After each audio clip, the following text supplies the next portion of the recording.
50 বছর সুদ খাইয়া 30 বছর বাটফারি ব্যবসা কইরা 50 বছর পর্যন্ত হালাল হারাম রোজগার কইরা কি কামাই করছে? এক সেট সোফা বানাইছে, 6টা টেবিল আর 6টা চেয়ার, একটা ডাইনিং টেবিল, 4খান খাট, 2টা আলমারি, একটা ফ্রিজ আর 2 ডজন কাচের প্লেট, 1 ডজন চার কাপ, 6টা নুনের বাড়ি, 4টা বাথরুমের মধ্যে 4টা বদনা লোডা লোডা, আর কি তা ফাঙ্গাস, তেলাফিয়া, দুন্দুল, করলা, ধন্যবাদ, কাঁচামরিচ, খিরা, টমাটো, ঠিক না, পাতাকপি, ফুলকপি, আর কি আর কি এ সবই মালের দাম হইতো না 50 লাখ? কথা বলেন না কেন? আপনার ঘরের যে সামান এই সবটির দাম 50 লাখ হবে? এই 50 লাখ টাকার জন্য এতগুলো মিথ্যা বললেন? এই 50 লক্ষ টাকার জন্য এত টাকা সুদ খাইলেন? এই 50 লক্ষ টাকার জন্য এতগুলো ওজনে কম দিলেন? আহা, এতগুলো মিথ্যা! খুব বেশি কি কামাই করলেন? এই বাপ, একটা লোক বলেন, বুঝতে শিখেন, খামখেয়ালি মনে করেন না। আপনি ভাবেন না আপনি কি করছেন কামাইটা? একটা ছেলে নামাজ পড়ে না, একটা মেয়ে পর্দা করে না, জিফুত নাতি নাতনি কেউ আল্লাহর কোরআন কদুর চাইয়াও পড়তে পারে না, এতগুলো নাফরমান ঘরে ঘুমায় 6 জন 7 জন, একটাও ফজরের নামাজ খুদার 365 দিনের 1 বছরে কোনোদিন ফজরের নামাজ পড়ে না। এই জানোয়ার পাইলা কি ফায়দা হইল? কথা বলেন না কেন? কি ফায়দা? কি বলেন? আপনারা বলতেছেন জিরো। যে খাট বানাইলেন 70,000 টাকা দিয়া, ওই খাটে যে ছেলেটা ঘুমায় ওই সারা রাত মোবাইলে উলঙ্গ ছবি দেখে। এই জানোয়ারের জন্য বানাইছেন খাট? এ তো জানোয়ার, এ তো মানুষের বাচ্চা না। 365 দিনে খোদার একটা বছরে যে কোনোদিন ফজরের নামাজ পড়লো না, এটা মানুষের বাচ্চা হয় কেমনে? এটা মুসলমানের বাচ্চা কেমনে? কথা বলেন। একজন প্রতিবাদ করেন মিয়া, তারা ওই মানুষের বাচ্চা কেমনে? ওই হাইওয়ানরে জিজ্ঞাসা করেন, তোর কোনো আল্লাহ নাই, তোর কোনো রসুল নাই, তোর জন্য কেউ কাঁদে নাই? 23 বছর তোর জন্য তোর রসুল কাঁদছে। তায়েফের পাথরের আঘাতে পিঠটা চালনির মতো ছিদ্র বানায় ফেলছে, ক্ষুধার কষ্টে পেটে পাথর ভাঙছে 2টা। উহুদের দান দান শহীদ করা রক্তে উহুদের মাঠে নবী পড়েছিল ঘন্টার পর ঘন্টা। 3 মাস ঘরের চুলায় আগুন জ্বলে নাই। নবী বলবে, উম্মত এত কাঁদলাম, সারা রাত চোখের পানি ফেলে এশার পর থেকে ফজরের আজান পর্যন্ত নবী সাল্লাল্লাহু আলাইহি সাল্লাম উম্মতের জন্য কাঁদছেন, চোখের পানি ফেলছেন, দোয়া করছেন। বিনিময়ে উম্মত এই জিন্দেগি, এই আমল নামা, কোনদিন ফজরের নামাজ নাই, 30 বছর মিথ্যা, 40 বছর হারাম, 60 বছর বয়সও বিড়ি সিগারেট, 60 বছর বয়সও চায়ের দোকানে আড্ডা, টেলিভিশন আর নাচ গান, 40 বছর ঘরে প্রতিদিন রঙিন টেলিভিশন চলল, স্ত্রী বেপর্দা, মেয়েটাও বেপর্দা। হায় উম্মত, এ কি আমল নামা আনলা? আল্লাহর কসম, নবীজির কাছে তো উম্মতের আমল নামা দেখানো হবে। এই বাপ, নবী সাল্লাল্লাহু আলাইহি সাল্লাম তো উম্মতের আমল নামা দেখবে। তো এই আমল নামা দেখলে কসম আল্লাহর, নবী চোখের পানি ছেড়ে দিবে আর কাঁদবে আর বলবে, উম্মত আমি শ্রেষ্ঠ নবী, তুমি আমার শ্রেষ্ঠ উম্মত। এই নিয়ে আমল নামা, আমি এই আমল নামা নিয়ে আল্লাহর সামনে কেমনে দাঁড়াবো? তোমার জন্য কেমনে সুপারিশ করবো? উম্মত কি বলবো? আমি কিভাবে মুখ দেখাবো? তুমি আমার এত বড় বেইজ্জতি কেমনে করলা? কি ব্যাপার? কোনো বাবা যদি কোনো ছেলেকে 6 বছর ঢাকা শহরের আইখ্যা কোনো কলেজে পড়ায়, তারে মনে করেন 50 লাখ টাকা দিছে, এই পর্যন্ত বাবার সব বেচ্চা, 6 বছর পরে রেজাল্ট আসছে সে ফেল। তো ওই বাপ কি পরিমাণ কাঁদবে যে কিরে বাপ, আমার গত 6 বছরের এই রক্ত পানি করা টাকা, ঘাম ভেজানো কলিজা ছেঁড়া টাকা, তোদের সুখের জন্য আমি 12 বছর বিদেশ করছি, তোদের সুখের জন্য আমি 28 বছর বিদেশ থাকলাম, কোনোদিন সুখ কি দেখি নাই। 12 ঘন্টা 14 ঘন্টা ডিউটি করে, এত কষ্ট করে বুকে বাইদা এক একটা টাকা রোজগার করে তোদেরকে দিছি, বিনিময়ে এই রেজাল্ট, বিনিময়ে এই ফলাফল। ওই বাবা কাঁদবে কিনা বলেন, ওই মা কাঁদবে কিনা বলেন? তো রাসূলুল্লাহ সাল্লাল্লাহু আলাইহি সাল্লাম কাঁদবে না? বলবে উম্মত 23টা বছর কাইদা, চোখের পানি ফেলে, রক্ত ঝরিয়ে, পেটে পাথর বাইদা, ক্ষুধার কষ্ট সয়ে বিনিময়ে এই আমল নামা পাইলাম। তো যিনি সুপারিশ করবেন, যিনি হাউজে কাউসারের পানি দিবেন, তিনি যদি বলেন তোমারে আমি চিনি না, তুমি আমার উম্মত না, তা আপনার সুপারিশ করবে কোন আব্বা? আপনারে হাউজে কাউসারের পানি দিবে তখন কোন আব্বা বলেন? আছে তখন কেউ? থাকবে তখন কেউ? এই জন্য এটা খেয়াল করা। শুধু ব্যবসায়ী না, প্রতিনিয়ত আমরা লেনদেন করি। মানুষ মাত্রই সমাজবদ্ধ জীব, মানুষ একাকী থাকে না, একাকী পারবেও না। মানুষ অপরের সহযোগিতা না নিলে চলতে পারবে না। আমি কিছু টাকা দেব, উনি কিছু পণ্য দিবেন, কখনো আমি পণ্য দেব, উনি টাকা দিবেন। এই লেনদেন প্রতিনিয়ত মানুষকে করতেই হবে, নাই তো দুনিয়া চলবে না। এটা আল্লাহ তাআলারই কুদরতি নিজাম। তাইলে লেনদেন মানুষের একটা স্বাভাবিক জীবনের অংশ, জীবনের অংশ। লেনদেন মানুষকে করতেই হয়। অতএব বাপ, এই 1 নম্বর কথা মনে রাখবেন, লেনদেনের মধ্যে হারাম না করা, কাউকে না ঠকানো, কাউকে। 100 গ্রাম কম দিলেন তো তাকে ঠকাইলেন, একটা কমলা পচা দিলেন তো তাকে ঠকাইলেন। মালের গুণাগুণটা 2 নম্বরটারে 1 নম্বর বললেন, তারে ঠকাইলেন। আর তখন এই উপার্জনটা হারাম। আল্লাহ নবী সাল্লাল্লাহু আলাইহি সাল্লাম বলেন, মানিশতারা শাইআন বিআশারাতি দারাহিম ওয়া ফীহি দিরহামুন মিন হারাম। যে কোনো একটা জিনিস ক্রয় করছে 10 টাকা দিয়ে, তার মধ্যে 1টি টাকা ছিল হারাম, আর 9 টাকাই হালাল। আল্লাহ নবী সাল্লাল্লাহু আলাইহি ওয়াসাল্লাম বলেন, আল্লাহ তাআলা ওই জিনিসটি যতক্ষণ পর্যন্ত তার কাছে থাকবে, তার কোনো ওয়াক্তের ফরজ কিংবা নফল, দান কিংবা সাদাকা আল্লাহর দরবারে কবুল হবে না। সরাসরি হাদিস। ওই ভাই এই লাইট এটা সরাবে, এটা ফালতু কথা কার, এটা ঘুরে বয়ে হবে। এই জন্য তার কোনো নামাজ, বন্দিগি, ইবাদত কবুল হবে না। একেবারে স্পষ্ট হাদিস। কোরআন শরীফে আছে, একটা বিষয় আছে এমন, আল্লাহ নিজে বলছে, বন্ধু আদম আলাইহিস সালাম থেকে নিয়ে আপনি ১.৫ লক্ষ আম্বিয়াকেও আমি এই একই আদেশ করছি, ওই একই হুকুম আমি ইমানদার সমস্ত বান্দাকেও করেছি। এমন একটা হুকুম, সেটা কি? সেটা হলো হালাল খাও এবং নেক আমল করো।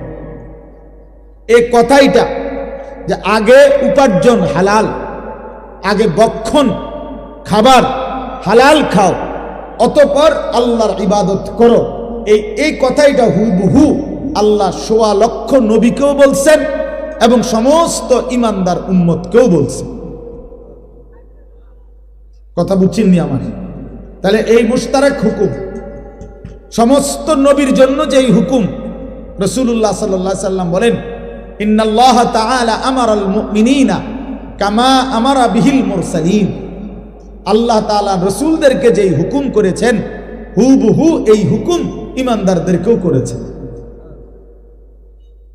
যে 1 নাম্বার রোজগার হালাল, বক্ষণ খাবার হালাল। 2 নাম্বার হলো আল্লাহর ইবাদত, নেক আমল, নেক আমল। এই জন্য বাপ আমরা অনেক সময় খামখেয়ালি মনে করি, হালাল রোজগারের বিষয়টাকে পাত্তা দেয় না। এই সুদের টাকা, কিস্তির টাকা, মিথ্যা হারাম রোজগার, বাটপারি, সিটারি, ওজনে কম দেওয়া, আবার গিয়ে নামাজ পড়ে মনে করবে যে চলবে না, হবে না। কোনো ব্যক্তি শুধু নামাজ পড়লে তারে নামাজি বলে, কেউ রোজা রাখলে তারে রোজাদার বলে, কেউ হজ করলে তারে হাজি সাহেব বলে, কেউ দান করলে তারে দানশীল বলে। কিন্তু দিনদার, মুত্তাকি, ফরহেজগার, আল্লাহওয়ালা তাকে বলে যে পুরা দিন মানে। কথা বুঝছেননি আমার? আর জান্নাতে যাওয়ার জন্য শুধু নামাজি হওয়া যথেষ্ট নয়, শুধু রোজাদার হওয়া যথেষ্ট নয়, শুধু হাজি সাহেব হওয়া যথেষ্ট নয়, শুধু দানশীল হওয়া যথেষ্ট নয়, বরং পুরা দিন মানা জরুরি। আমার জন্য, আপনাদের জন্য। আমি না মানলে আমি ক্ষতিগ্রস্ত, আপনি না মানলে আপনি ক্ষতিগ্রস্ত। কথা বুঝছেন? বহুত জনে তো মানে না, এ কথা কই হালাই দিল হইতো না। বহুত হুজুরেও তো মানে না, না মানুক। আমনে মানবেন, কারো অমকে মানে না, তোমকে মানে না, এ কথা বলে উড়াই দিলে হবে না। আমনে তো উনার কবরে যাইতেন না, আপনি তো আপনার কবরে যাইবেন। এই জন্য হালাল রোজগার এটা অত্যন্ত গুরুত্বপূর্ণ। তলাবু কাসবিল হালাল ফরিদাতুন, সরাসরি হাদিস, বাদাল ফরিদা। নবী সাল্লাল্লাহু আলাইহি সাল্লাম বলেন, নামাজ, রোজা, হজ, যাকাত এই ফরজগুলো আদায়ের পরে হালাল রোজগার তালাশ করা এটা দ্বিতীয় ফরজ। দ্বিতীয় ফরজ কাসবিল হালাল, হালাল রোজগার, হালাল রোজগার।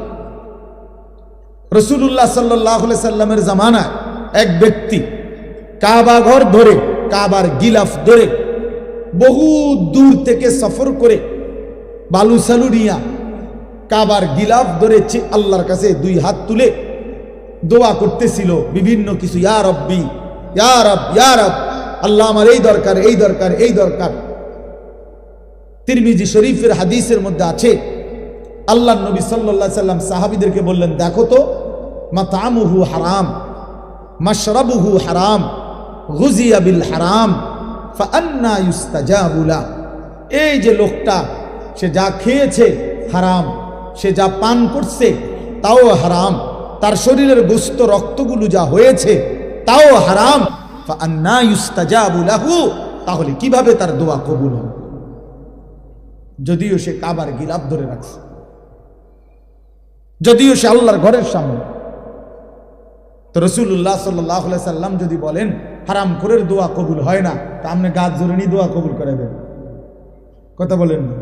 ইমাম সাহেব রেটে 100 দিলে ইমাম সাহেব দোয়া কবুল করাইয়া এরপরে বেহেশতে জমা দিয়ে আইব না? কি বেহেশত এই মাওলানা রুহুল আমিন, মাওলানা অমকের, আবু হানিফ, আনিসুর রহমান, হেগো বাফের সম্পত্তি? হ্যাঁ, কথা বলেন না কেন? বেহেশত কি ইমাম সাহেবের বাপের সম্পত্তি? তো ইমাম সাহেব কি টেন্ডার নিয়ে আসছে বেহেশত, যে আমি দূরের টেন্ডার লইছি 10 শতকের? তো কি ভাবছেন? আপনার সমস্ত জিন্দিগির পুরা নাফরমানি ইমাম সাহেবকে 100 দিয়ে মিলাই দিব, এত খামখেয়ালি ভাবলেন? সারা জিন্দিগির সমস্ত হারাম উপার্জন 200 টাকা দিয়া ইমাম সাহেব সাফ করায় নিব, এটা কি আসলে? এতটা মামুলি কিভাবে ভাবলেন? এতটা খামখেয়ালি কিভাবে মনে করলেন?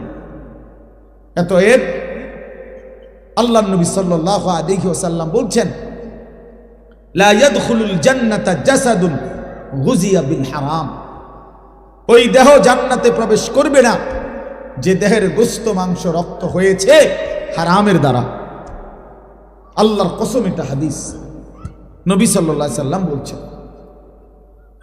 আমি নিজে হাদিসের ব্যাখ্যার মধ্যে পড়ছি, আহা বদনসিব ওই ব্যক্তি যে ব্যক্তি তার গোটা ফ্যামিলিকে, বউ বাচ্চাগুলোকে হারাম টাকা খাওয়াইছে, তার এই হারাম রোজগার দিয়েই সবাই খাওয়াইছে, পড়াইছে।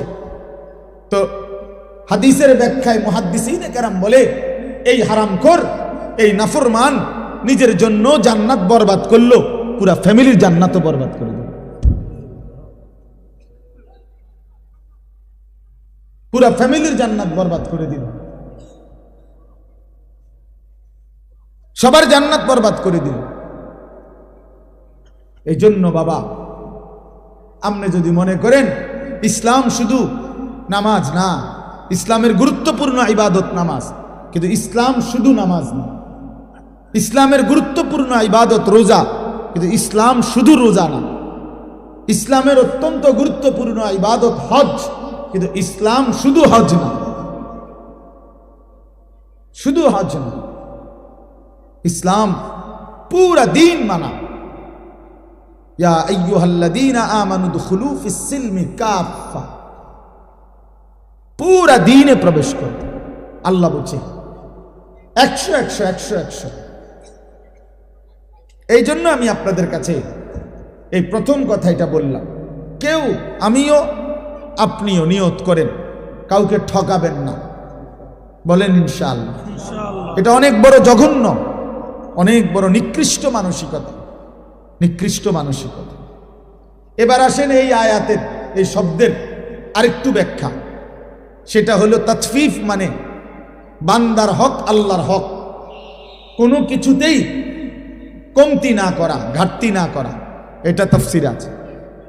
আল্লাহর যত হক আমার কাছে তা পূর্ণ আদায় করা, ঘাটতি করলে, কমতি করলে, ত্রুটি করলে এটা তাতফিফ, এটা তাতফিফ, ওই ব্যক্তির জন্য জাহান্নাম। বান্দার হক যেটা, সেখানেও যদি কেউ ঘাটতি করে, কমতি করে, ত্রুটি করে, ধোঁকা দেয়, না দেয়, তো সেটাও তাতফিফ, ওই ব্যক্তির জন্য জাহান্নাম। আসেন আমি দুইটা উদাহরণ দিই। এক নাম্বার হলো নামাজ, আল্লাহর হক। কার হক? এই নামাজ যারা আদায় করে তাদের দায়িত্ব নামাজের মধ্যে এক সুতাও ঘাটতি না করা, তাইলে তাতফিফ হবে। হাদিসে আছে রুকু, সেজদা, অজু, নামাজের নিয়ত, সানা, সূরা ফাতিহা, কোরআন শরীফের সূরা, তাসবিহ, আত্তাহিয়াতু, দুরূদ শরীফ, দোয়ায়ে মাসুরা, দোয়ায়ে কুনুত এবং ধীরস্থিরতা, কোনো কিছুর মধ্যে ত্রুটি না করা। ত্রুটি করলে তাতফিফ, ত্রুটি করলে আল্লাহর হকের মধ্যে ত্রুটি করলেন। আপনি গ্রামের না শহরের, আপনি স্কুলের না কলেজের, আপনি মূর্খ না পাবলিক, আপনি কি গ্রামের সাধারণ মানুষ না অসাধারণ, এগুলো কোনো কথা না, এগুলো একটাও কোনো হিসাব না। আপনি মুসলমান কিনা সেটা বলেন। যদি বলেন হ্যাঁ আমি মুসলমান, তাহলে অবশ্যই অবশ্যই সূরা, কেরাত, দোয়া, কালাম, রুকু, সেজদা, নামাজ 100 শুদ্ধ হইতে হবে। যার সূরা অশুদ্ধ, যার দোয়া কালাম অশুদ্ধ, যার আলহামদুলিল্লাহ সূরা অশুদ্ধ, সে আল্লাহর হকের মধ্যে ত্রুটি করছে, তার নামাজ আদায় হয় না, জাহান্নাম তার জন্য অপেক্ষা করছে।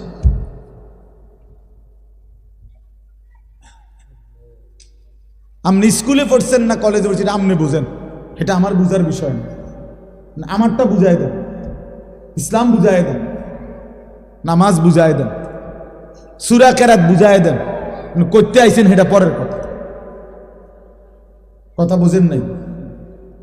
এই দেশের রাষ্ট্রীয় আইন হুজুরদের জন্য একরকম, আমনেগো পাবলিকদের জন্য আরেক রকম, ঠিক না? তাইলে তাইলে এই জন্য অনেক মানুষ আপনারা এই বোকামি করেন। আপনাদের অন্তরের মধ্যে কেউ বসাই দিছে আমরা সাধারণ মানুষ, আমরা গ্রামের মানুষ, আমরা সিধা সাদা মানুষ, আমরা জেনারেল মানুষ, আমরা স্কুল কলেজে পড়ছি অথবা কিছুই পড়ি নাই, আমগো দোয়া কালাম সূরা কেরাত কোন রকম একটু হইলে এবে রুকু সেজদা দেওন, আমরা কি এর এত টান ফার্মু? কাজে আমরারে এমনি বেহেস্ত দিতে হইব। আর হুজুররারে বেহেস্ত দিতে হইলে সূরা কেরাত দোয়া কালাম 100 শুদ্ধ সঠিক বুঝা এরপরে হুজুরের বেহেস্ত দিতে হবে। কারণ আমগোর লাগে বেহেস্তটা কঠিন হয়ে গেছে, আমনের জন্য এটা সহজ হয়ে গেছে। এটা তো বেইনসাফি, আর আল্লাহ তো বেইনসাফি করতে পারে না। আমি যদি আল্লাহরে কই, আল্লাহ আমি বেহেস্তে যাইতে হইলে 30 পারা কোরআন শরীফ আমার শুদ্ধকরণ লাগছে, আমি রুকু সেজদা ঠিক করণ লাগছে, এবারটা বেহেস্তে যাইতে গিয়া এবার আর কিছুই ঠিক করণ লাগে নাই, এমনি বেহেস্তে যাইতেছে গা, এটা কেমন ইনসাফ হইল? কথা বলেন না? তখন কি ব্যাপার ভাই?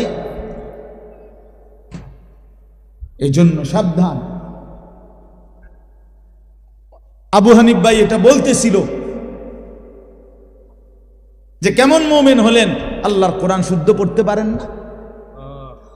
আমি তো বলি আল্লাহর কোরআন যে শুদ্ধ পড়তে পারে না ওই বেটা বোবা। কেন শুদ্ধ পারে না? যেহেতু সে বোবা।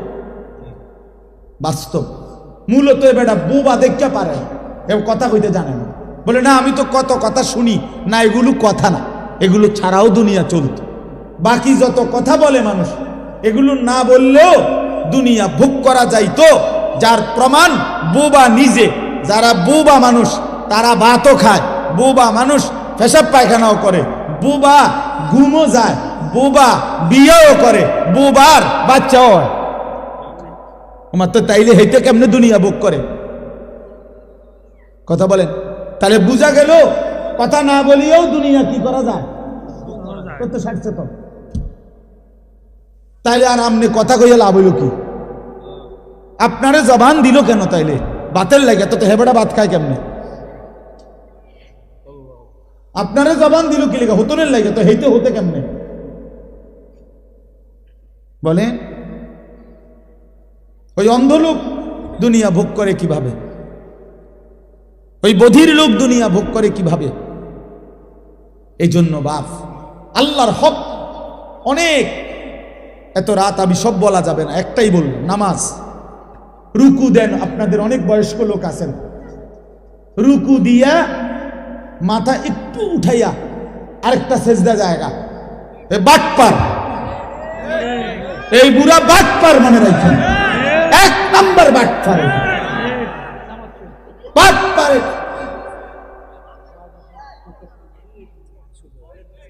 সোজা বাটপার এটা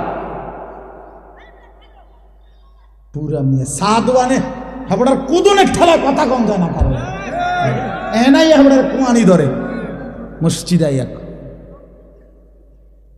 সা দোকানে আমরা কুইতা ওড়ে, লাফাইয়া ওড়ে, আরো 10 জনে থামাই তারে না বুড়ারে। আও আল্লাহর দোয়ায় আপনি কত থামেন? আরে রাখ বেড়া, উড়ে এলাম বেড়া, হেতে উড়ে এলাইব দোয়ানদার, হেতে টাকা পায়, হেতে উড়ে এলাই দোয়ানদার। চালাক ফাইজলামি চা দোকানে গিয়ে ওইখানে মাতবুরি দেখায়। নামাজের বেলা এসে সেজদে একটা দিয়ে একটু মাথা উড়াই আরটা দিয়ে একদম জাঁতা দিয়ে ধরা দরকার, এগুলার একদম সাপ দিয়ে, যে মাথায় আর উড়াইও না। মাথা যখন উড়াইতেই কষ্ট হয়, মাথায় আর উড়াইও না। এটা কি ধরনের নামাজ বলেন? এটা নামাজ হইল? এইটা তাফসীর। তাফসীর আমি নিজে পড়ছি বাবা, আমি তো শক্ত বলি, বুঝার জন্য বলি। হযরত ওমর রাদিয়াল্লাহু তাআলা আনহু তাফসীরে মাআরিফুল কোরআনে আছে, আপনি এখন গিয়ে দেখেন। হযরত ওমর রাদিয়াল্লাহু তাআলা আনহু একদিন দেখছেন এক ব্যক্তিকে, সে রুকু এবং সেজদার মধ্যে ত্রুটি করছে। এর সাথে সাথে তাকে বললেন, লাকাদ তাফাফতা, হে আল্লাহর বান্দা তুমি তাতফিফ করলা নামাজে, ওই যে এ ওয়াইলুল লিল মুতাফফিফিন, কমতি করলা আল্লাহর হক আদায়ে, তোমার জন্য জাহান্নাম। তোমার জন্য কি? জাহান্নাম। ইসলাম মস্কারি না। আপনারা অনেক মানুষ মনে করেন আও আল্লাহ ভরসা মাইতো না চাই, যত কয় এত না, যে তো কয় এত না, কইতে লাগলে কদ্দুর বাড়াইও কয় হুজুররা।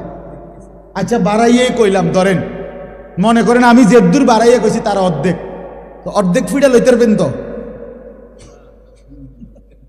কথা কনা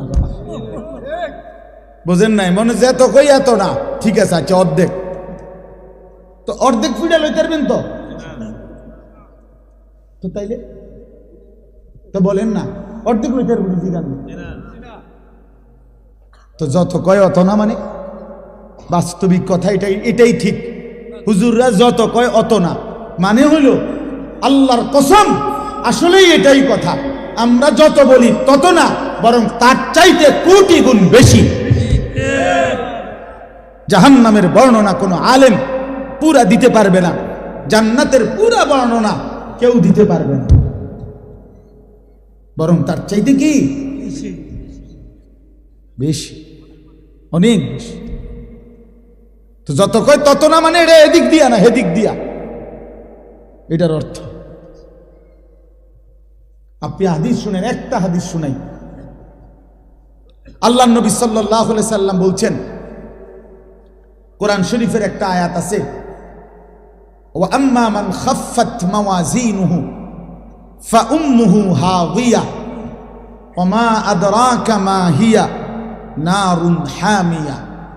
আল্লাহ বলছে যার হাসরের ময়দানে মিজানের পাল্লায় গুনাহ ভারী হবে, নেকি হালকা হবে, তার ঠিকানা হবে হাবিয়া নামক জাহান্নাম।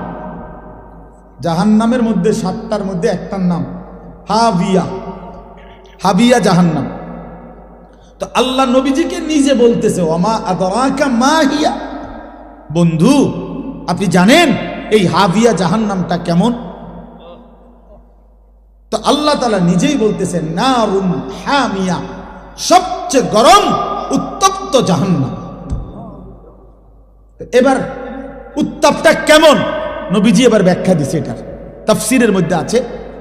নবীজি বললেন এই আয়াতের ব্যাখ্যায় জাহান্নামের তাপটা কেমন, তো নবী সাল্লাল্লাহু আলাইহি সাল্লাম বলেন নারুকুম হাদিহি জুজউম মিন 70 জুজআম মিন নারি জাহান্নাম। হায় আল্লাহ, নবী সাল্লাল্লাহু আলাইহি সাল্লাম বলেন উম্মত, তোমাদের দুনিয়ার আগুন জাহান্নামের আগুনের আল্লাহর কসম বাবা 70 ভাগের 1 ভাগ। এর চাইতে আরো 69 গুণ বেশি গরম জাহান্নামের আগুন। জাহান্নামের আগুন বুঝছেন নি আমার কথাটা? দুনিয়ার আগুন জাহান্নামের আগুনের কয় ভাগের কয় ভাগ? 70 ভাগের 1 ভাগ। এর চাইতে 69 গুণ বেশি আরো জাহান্নামের আগুন। এরপরে শুনেন না, শুনতেছেন? হাদিস আছে সাহাবায়ে কেরাম লাফ দিয়ে উঠছে, লাফ ফাল দিয়ে উঠছে, ফাল দিয়ে উঠা সাহাবীরা চিৎকার দিয়া বলছে ইয়া রাসূলুল্লাহ ওয়া ইন্না যালিকা লাকাফিয়া, হে আল্লাহর নবী, আহা কি বললেন, জ্বালাইয়া পুরাইয়া ছাই করে ফেলার জন্য দুনিয়ার আগুনটাই তো যথেষ্ট, এইটাই তো ছাই বানায় ফেলে, এইটাই তো পুরাইয়া শেষ করে ফেলে। তো নবী সাল্লাল্লাহু আলাইহি সাল্লাম বলেন তাহলেই ভাবো এর চাইতে আরো 69 গুণ বেশি তাপ জাহান্নামের আগুন, সেটা কেমন হবে? বুঝছেননি আমার কথাটা? তো যত কই তত না, ঠিকই তো তত না, অনেক বেশি কিনা বলেন না? এই কথা এবার বুঝছেন?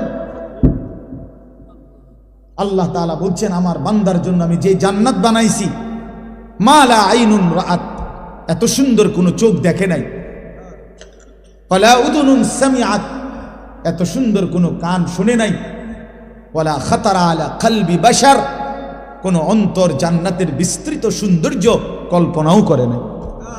তো ঠিকই তো যত কই তত না, পুরোটা আমি করতে কম, আমার তো আন্দাজে নাই,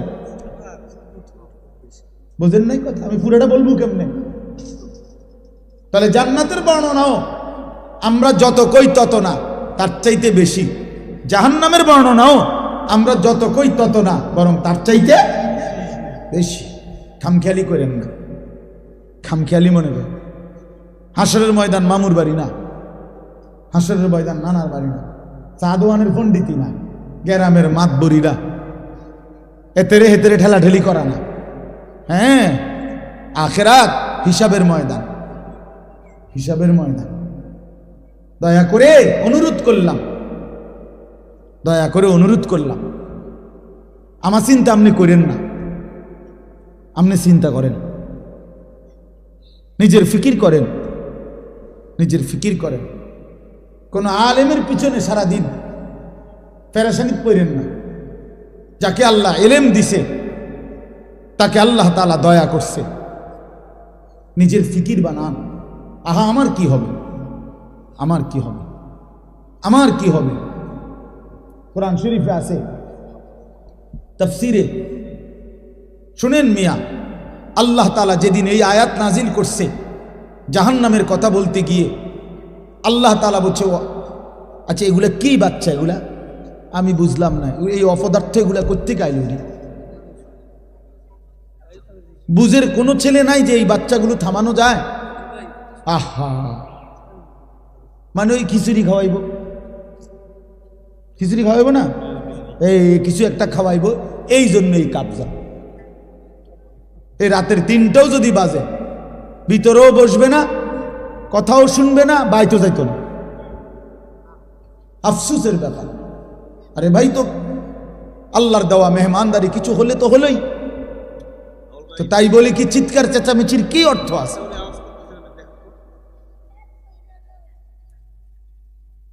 তো কি বলতেছিলাম?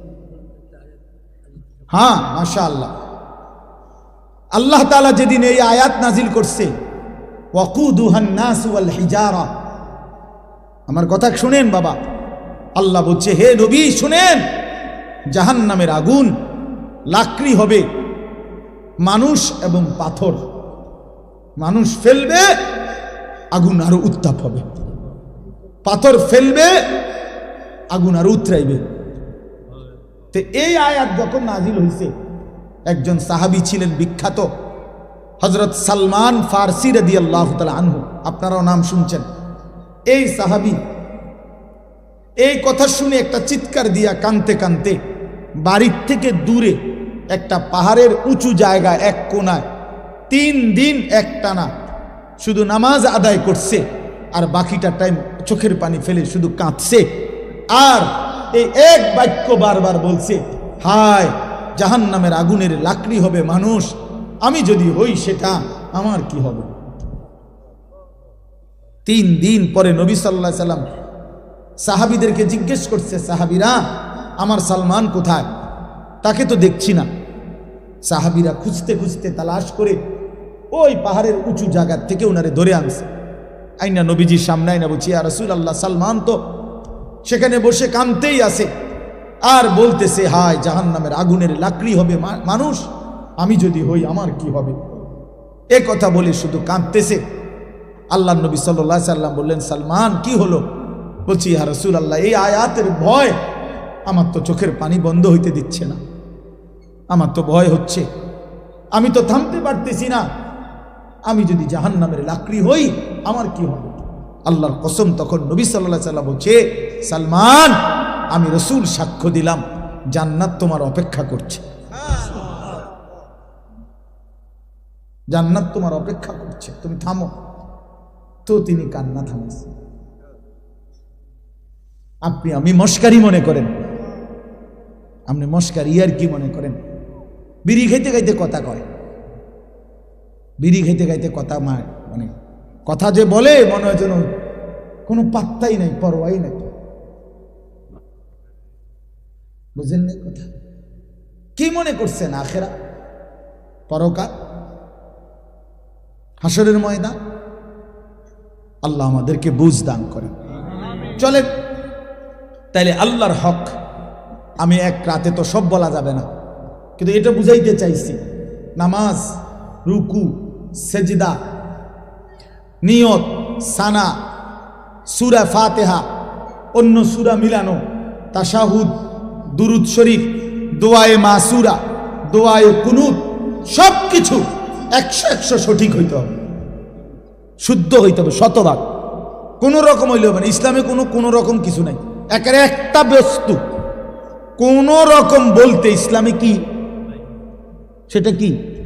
কোনো রকম কোনো কিছু নাই, কোনো রকম হলে হবে না, কাফাতান, পূর্ণ হইতে হবে, পূর্ণ হইতে হবে, পূর্ণ হইতে হবে।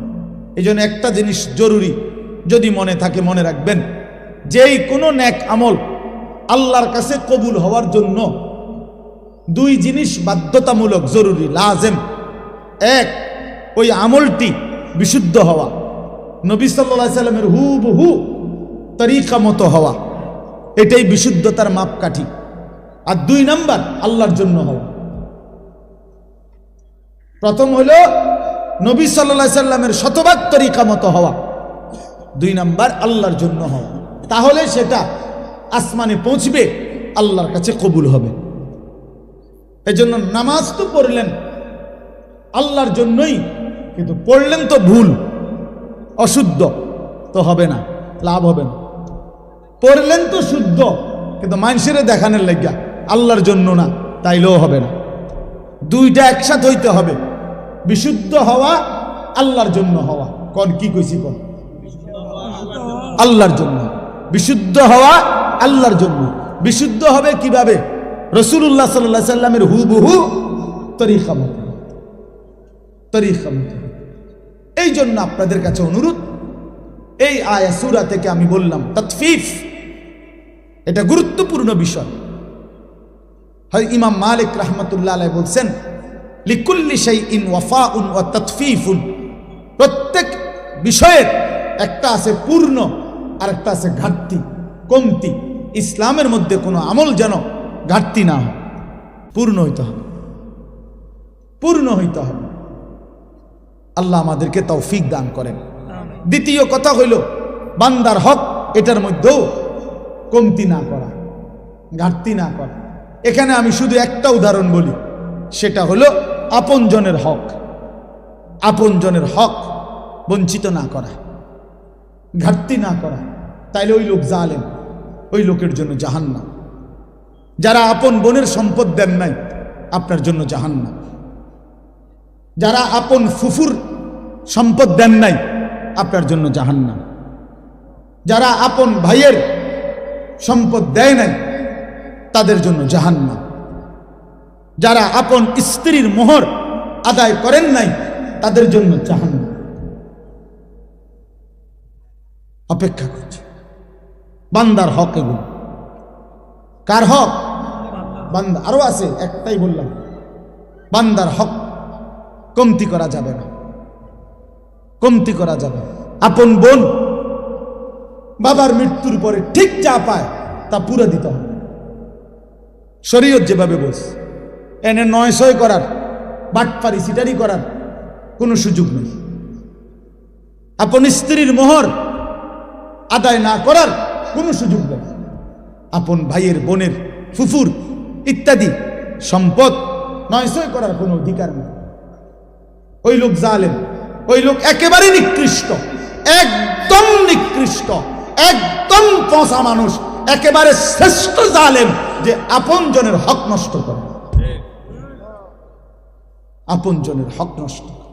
আপন বোন সম্পত্তি চাইছে, বাবার পৈতৃক ওয়ারিস সম্পত্তি নিবাগা, বইন বাগি না, আর আইতা না, আর আইতা না, আর খাইতা না আমগো ভাই, একবারে বুঝ করে নিগেবা নাকি?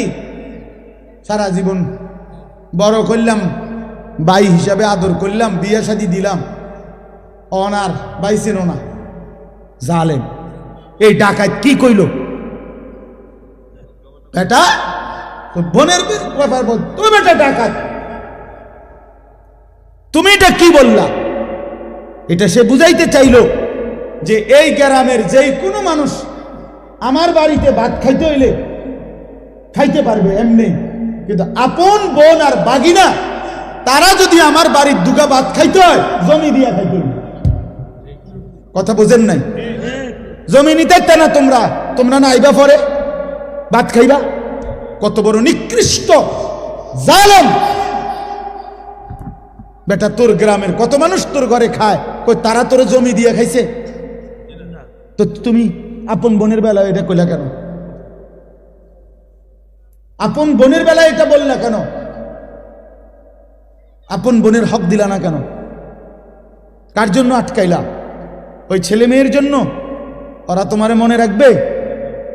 এই সম্পত্তি তোমার থাকবে তো কি বাবা, কি ফায়দা হলো? বলেন বলেন। এক বিগত জায়গা ছেড়ে দিলে আপন ভাইয়ের বাড়ির রাস্তাটা হয়ে যায় না? দিত না? এই গাছ কান কাটতে লাইলে এদের রাস্তাটা আইসা পড়ে না? দিত না? কেন? অসুবিধা কি? মনে করেন আমনে রে, সে তো আমার ভাই, আল্লাহর জন্য দুনিয়া একটু ছেড়ে দিলে কি হয়? দুনিয়া এমনি ছাড়তে হবে না? কথা বলেন না কেন? আপনিও থাকবেন না, দুনিয়াও থাকবে না। এটা সত্য কিনা বলেন? একদিন আমিও থাকবো না, একদিন এই পৃথিবীও থাকবে না। কাল্লা ইদা দুক্কাতিল আরদু দাক্কান দাক্কা, আল্লাহ বলে সাবধান বান্দা, মনে রেখো আমি কিন্তু এই জমিন পাথরের মতো চূর্ণ বিচূর্ণ করে ফেলব, পাউডার বানায় ফেলব। তো কেন তুমি এই কামরা কামড়িটা করলা? কেন হক দিলা না? কেন আমনের ক্ষমতা দেখাইলেন? দলিলের মায়ের ফেস আমনে বুঝেন, অথবা টেয়া দিয়া পয়সা দিয়া হদ্দার মাতব্বরের কইয়া বাটপারি করে আমনে নিয়ে নিলেন। আর এই 2 শতক, তুই কি বেশি কি নিলেন? 2 শতকের জন্য অনন্তকালের আখেরাত বরবাদ করে দিলেন। 5 শতক জমির লেগা 10 দুনিয়া বরাবর জান্নাত ত্যাগ করে দিলেন। আস্তাগফিরুল্লাহ, কি করলেন? কি করলেন? এই জন্য বাবা, কোনোভাবেই আপনজনের হক, এটা বান্দার হক। বান্দা এক বাপ মারা যাওয়ার পরে বাপের কিনা যদি 1 কেজি লবণ নুন থাকে ঘরে, আল্লাহর কসম ভাই বোন সবার উপরে শরীয়ত সম্মতভাবে এই নুন বন্টন করে দেওয়া ফরজ। এটাই শরীয়ত। নুন নুন জি জি লবণ। আপনি তো হুদা মনে করছেন জমিন, বাড়ির ভিটা, এই যে বসত ভিটা যেটা, এটা 100 বোনের হক, ভাই বোন সবার হক। যেই জালেমরা আপন বোনকে বসত ভিটার থেকে বঞ্চিত করছে, ওরা জালেম, ওদের জন্য জাহান্নাম অপেক্ষা করছে। এটা নিজেরা কোত্থেকে এই গাঁজাখুরি কথা কোত্থেকে বানাইছে জিজ্ঞাসা করো। বলেন নি, এখন প্রতিবাদ করেন। আমি আর কোনোদিন আসতাম না আপনার এলাকা, কি হয়েছে? কথা বলেন না। আর কোনোদিন নালে আসলাম না, আর কি? আপনি বাঁচবেন কয়দিন, আমি আর বাঁচবো কয়দিন? বলেন বাবা, আপনি বাঁচবেন কয়দিন, আমি বাঁচবো কয়দিন? কে বানায় নিল এই কথা যে আপন বসত বিটায় বোনেরা পায় না? এত বড় মিথ্যা কথা, গাঁজাখুরি কথা আসমানের নিচে জমিনের উপরে পৃথিবীর কোনো কিতাবে নাই। এই সমাজের বানানো কথা এটা। আমি আমার বোনের সম্পত্তি যখন দিছি, এই বসতের কসম আল্লাহ, আমার বোন অবাক, 3 বোন, 3 বোন, বোনেরা আমার বড় বোনকে কিতারে কস ভাই, এ কথাতে জীবনে প্রথম শুনলাম। আমি বলি 100 বোন, বাবার এই পৈতৃক যে ভিটা, এখান থেকে আপনারা আপনাদের অংশ নিয়ে যান। আপনি যদি বিশ্বাস না হয়, কারো দরকার আমার বোনের নাম্বার দেই, কালকে ফোন দিয়ে। হ্যাঁ চলেন। হামখেয়ালি মনে করছেন দুনিয়া? আপনিও মরে যাবেন, আমিও মরে যাব, দুনিয়াও থাকবে না, আমিও থাকবো না। তো হিসাব দিতে হবে, দিতে হবে না? কথা বলেন না কেন? তো কি মনে করছেন আখেরাত? 1.25 লক্ষ আম্বিয়া যে আখেরাতের হাসরের ময়দানের ভয়ে কানছে মিয়া, সেই মাঠের নাম হাসরের মাঠ। 1.25 লক্ষ নবী, আদম থেকে রসুল সাল্লাল্লাহু আলাইহি সাল্লাম পর্যন্ত হাসরের মাঠের ভয়ে কানছে। রব্বি লা তুখজিনি ইয়াওমা ইউবাসুন ইয়াওমা লা ইয়ানফাউ ওয়ালা মালুন ওয়ালা বানুন। এই যে ইব্রাহিম নবী বলছে, আল্লাহ হাসরের ওই কঠিন ময়দানে আমি ইব্রাহিম রে বেইজ্জতি করেন না। দোয়া করছি। আপনার কাছে হয়তো মনে হইবে এখন হুজুর ইডি কইয়া ওনার ফ্যাস লাগাইল সমাজটার মধ্যে। হ্যাঁ হ্যাঁ, আমি এক জায়গায় বিয়ার সুন্নত তরিকা বলছি আর হুজুর অনিডি নতুন করে কইয়া ফ্যাস লাগাইন। রাসূলুল্লাহ সাল্লাল্লাহু আলাইহি সাল্লামের সুন্নাত বিবাহ কিভাবে হবে এটা আমি বলাতে বললো যে এটা ফ্যাস লাগাইন না, কথা কইেন না, যেমনি চলছে এমনি চলতে দেন। যে বেটা বলছে বেটার এখানে টাই পরা, স্যুট পরা, পরে আমি বললাম আঙ্কেল অবশ্যই আমি ফ্যাস লাগানো ঠিক হবে না, এই জন্য আমি দয়া করে বিয়াটা পড়াইলাম না, আমনে মেহরবানি করে বিয়াটা পড়ান। বাবুরে আমি দুগা ভাত খাইতে মাইছি, ভাত আল্লাহর রহমতে খাইছি, খানা শেষ হয়ে গেছে, আমি যাই। এইবার হুজুর আমরা কি আর ইডি ফারি? আমি এতক্ষণ পণ্ডিতি করলেন কেন বেটা ফাজিল? কথা বলেন, আমনে আমনে না কইলেন, আমনে আমি আমারটা কইলে ফ্যাঁস লাগবো সমাজে, তো আমনেরটা করে আমনে বিয়ে পড়ো, আমার সমস্যা কি? আমি তো ভাত খাইছি, দইও খাইয়া লাইছি, আমার বুঝ হয়ে গেছে, আমি যে খানার বুঝ পাইছি তো সারছে তো। হ্যাঁ, এই জন্য বাবা আমি হয়তো একটু শক্ত বলে ফেললাম আর কি, কিন্তু মনে কষ্ট নিয়েন না, আপনি বরঞ্চ ভাবতে শেখেন, বিষয়টাকে পজিটিভ দেখেন, ইতিবাচক দেখেন যে আহা আসলে তাহলে আমার কি করা উচিত, ঠিক কিনা বলেন না কেন?